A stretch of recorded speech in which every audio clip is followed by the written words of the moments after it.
Well, the Moto G is now official, and they didn't just give us 2 versions, they gave us 3.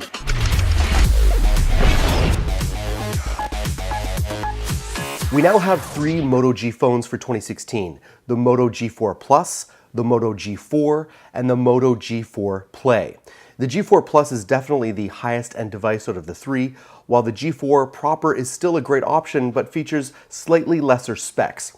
And while the G4 Play is the lowest end device of all 3, it still comes with specs and features that seem to be mostly in line with last year's Moto G. Starting out with the display, it's clear that Lenovo is focusing on bringing solid specs to the Moto G line this time around.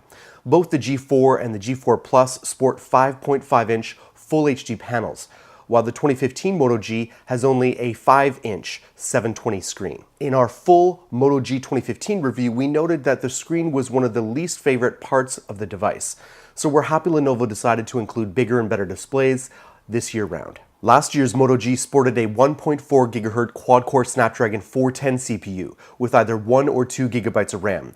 The G4 and G4 Plus now both come with 1.5 GHz octa-core Snapdragon 617 processors with at least 2 GB of RAM. There's also a 4 GB option variant with the G4 Plus if you need something with a little bit more power. Now, in terms of onboard storage, the Moto G 2015 only came with 8 or 16 GB. It did have expandable storage up to 32 GB, though compared to other low to mid-tier devices on the market, these storage options could have been better. The Moto G4 and G4 Plus now both come with 16 or 32 GB of onboard storage, while the Plus also sports a 64 GB variant. Both new devices come with a microSD expansion slot up to 128 GB. More space is always a good thing. Now, if the images are correct, the new OnePlus 3 ditches its sandstone black finish in favor of an all-metal design. Overall, the design is more than a little bit different than its predecessor, though the front-facing fingerprint scanner can clearly be seen in the images here, and it's really no surprise to see this feature making a return. That's about all we can glean from the OnePlus 3 leaks, though we can turn to the rumor mill for a few other alleged specs.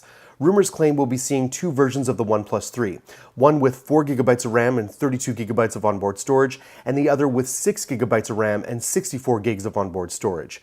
Pricing is expected to be aggressive as seen with its predecessor. There aren't too many solid rumors about the rest of specs, though a Snapdragon 820 is pretty likely. So what do you think about the OnePlus 3's design, provided these images are accurate? Do you think it's too early to talk about Samsung's next big thing? Well, like it or not, rumors about the Galaxy Note 6 are already coming in, and we have a doozy from Evan Blass, universally known to the tech world as EasyLeaks. The leaker claims Samsung will unveil the Note 6 in mid-August, just like it did with the Note 5 last year.